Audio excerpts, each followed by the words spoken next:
Ooh. What might this be? Excuse me, but I must speak with the Satrap at once. Father!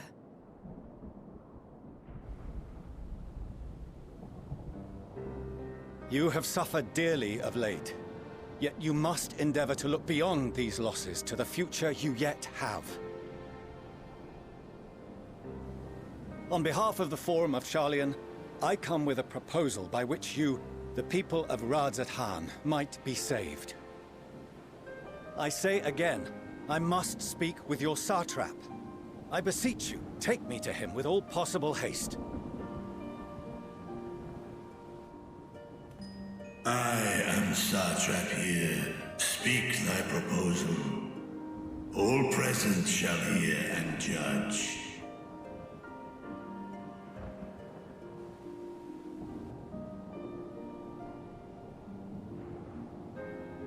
If I have given offense, then I apologize. First, allow me to share with you what knowledge we have of the phenomenon responsible for your woes. The final days. 'Tis an affliction of stagnancy and rot, sown into the currents of the star. Though the first prominent manifestation was here, in Thavnair, it will invariably spread to every corner of the world. The Forum was forewarned of this apocalypse several centuries ago. Thenceforth, my predecessors sought to prepare for the end times in the only conceivable fashion, by securing a means of escape.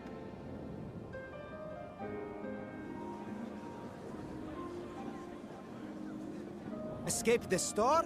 What madness is this? 'Tis by no means madness.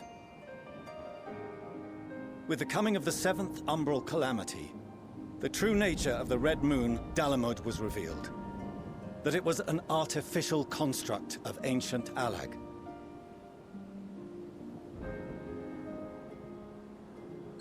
But what of the Silver Moon? This celestial satellite is yet another technological marvel fashioned and maintained by ancient allies. A ship that will sail the heavens and deliver our people from destruction. And by our people, I speak not only of Sharlayan. We mean to save every man, woman, and child it is within our power to save. Including you, our dear friends of Radzat-Han. Recent events necessitate adjustments be made, and quickly, but we can and will escort you safely to the moon.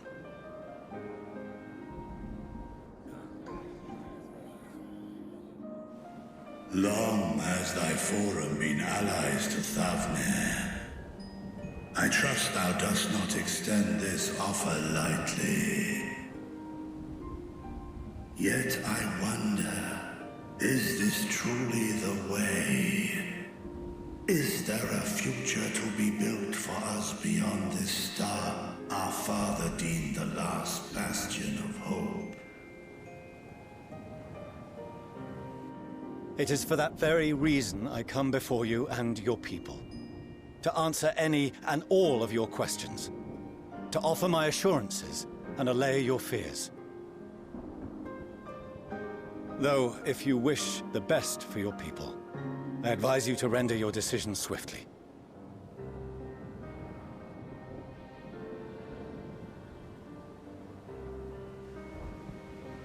Show our friends to Megaduta. They are to be received as honored guests.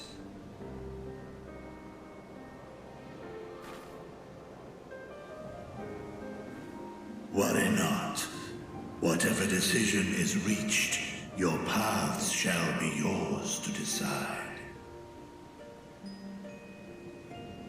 Until then, heed the warning of these brave heroes. Guard your hearts against fear and despair, for it is within such fertile soil that the seeds of blasphemy find purchase.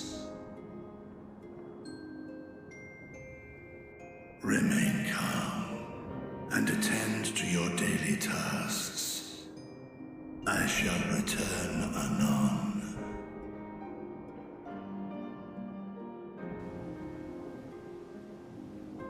We'll do as you say, Master Vitra. We believe in you.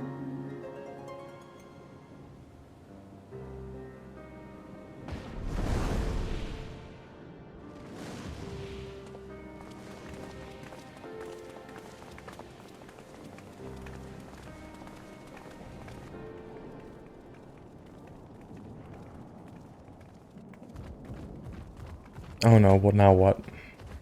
Oh, you're still here. What a relief. Nidana, what's the matter? Has something happened at Palika's stand? Oh, no, not that I know of. I just hope to hear your thoughts on a theory of mine. All who undergo the transformation are drained of their ether, yes? What is it then that gives these beasts the strength to carry on as they do? Logically, they must be drawing upon an alternate form of vital energy. That put me in mind of our earlier conversation, when I tried to explain the essence which many confuse with ether. Akasha. Yes, I remember. The unseen gift bestowed from on high. An energy influenced solely by emotion. Yes, yes. In this instance, negative ones set Akasha into motion, thereby infusing the beasts with vitality. I posit this as the mechanism by which the beasts are born and sustained. Ah, do you still have that flower?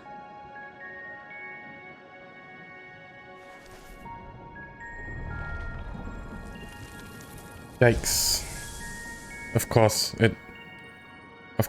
it just disappears now, of all If times. we accept that it once shone bright by drawing upon Akasha, influenced by the thoughts of those nearby, then fear, terror, despair, negative emotions so powerful as to suffocate it, permeated the air in this place.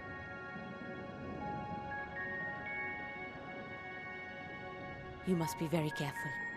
The forces which drive the final days may be beyond our ability to perceive.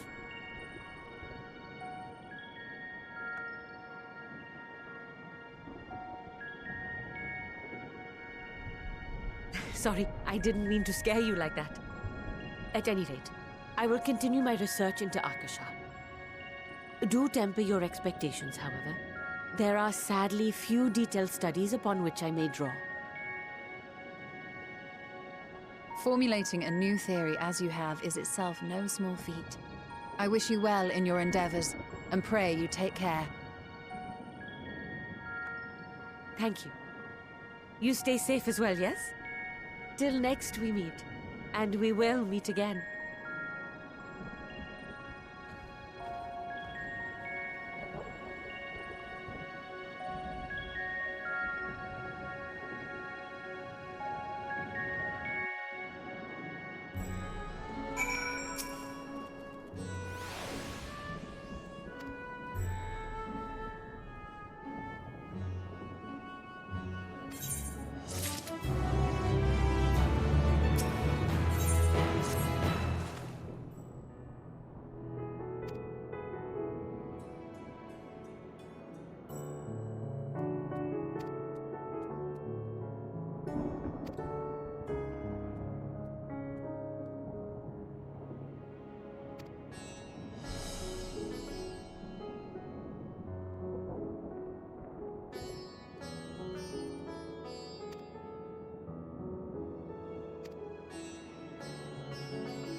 I wonder, who is it that we are going to meet now?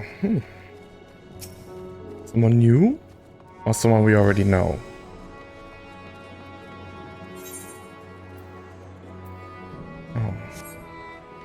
course.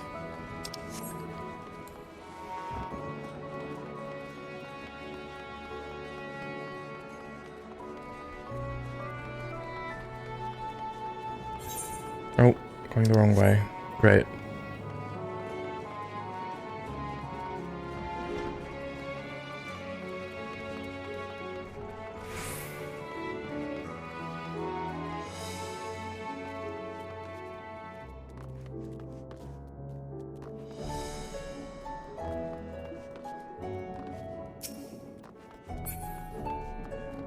If I do anything else, let's finally attune to this one.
Okay.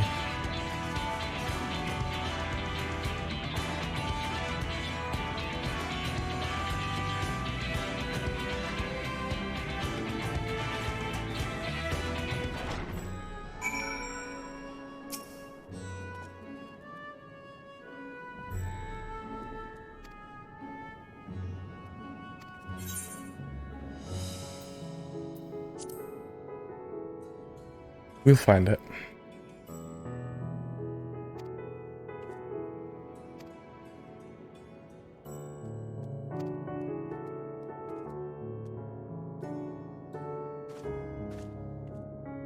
Okay, so we might as well just accept the quest for now.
Give me booze.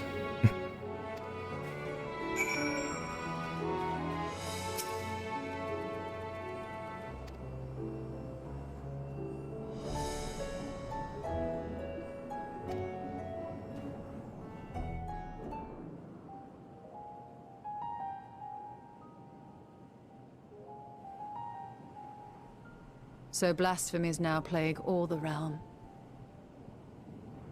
It will only get worse if what Father said is true, as it did in Amarot.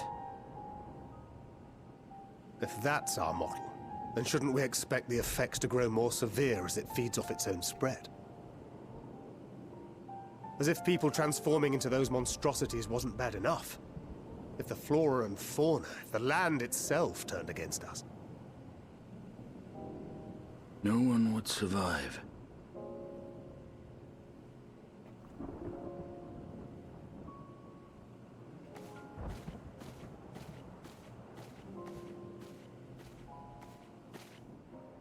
Here's your order, friend.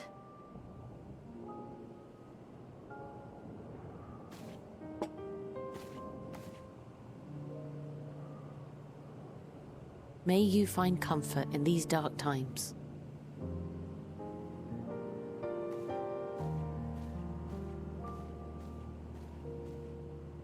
Where do we go from here? If there's one thing we've learned, fighting blindly and simply reacting to what comes will accomplish nothing. We must find a solution that addresses the fundamental cause. Before our strength is exhausted, before this crisis spirals out of control. Is there something, anything we've overlooked? If there is an answer, Hydaelyn herself will have it. 'Twas she who bound Zodiac and forestalled the final days. Alas, we have heard naught from her since the Tower of Babel. Whether she cannot or will not speak, I can only speculate. Even the flower she gave us is no more.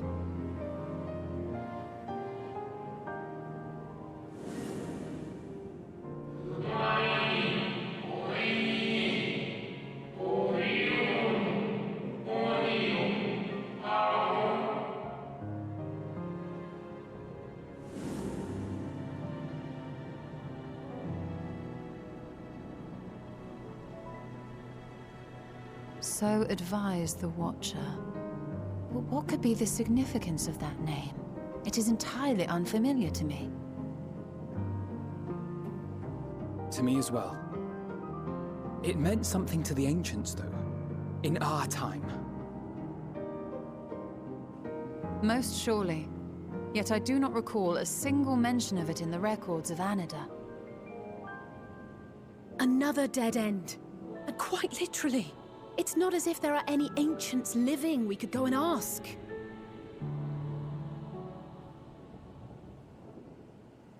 Not alive as such, but not quite dead.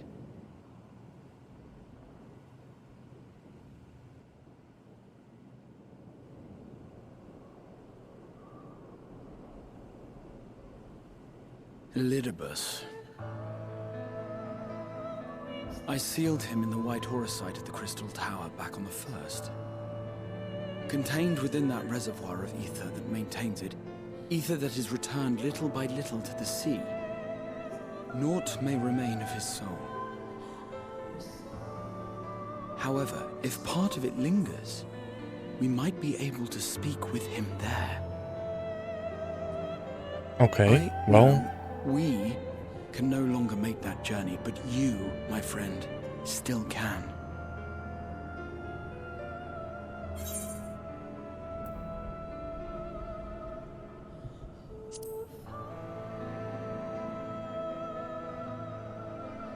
Thank you, my friend. That would mean much to me. If nothing else, should we learn the First is safe, we'll have that much more reason to keep fighting the good fight. That said, the odds are not in our favor, to say the least. Which is why we're fortunate to have Urianger up there on the moon, working hard to make all the necessary preparations for our departure, should it come to it. And why we have nothing to lose by staying the course till the last instant. Indeed. To the last, let us all do what we can. I will consult with Master Matoya and see if she knows of a way to reach Hydaelyn from the Ethereal Sea. And I will visit the nation's leaders and attempt to ascertain how far the final days have progressed elsewhere. Keep me abreast of your findings. I can seek out and slay the worst of the immediate threats, if only to slow the spread. Unease, terror, despair. Try as we might to suppress them, these emotions will return to Harrius time and time again. But when they do, remember this. Your friends and loved ones are out there somewhere, sharing in your struggle. You are not alone.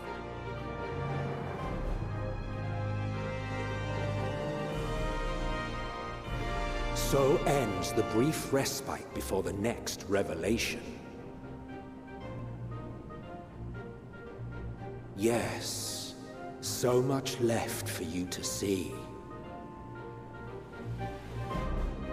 Where beginning ends, and end begins.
Okay, so after the first then. Cool.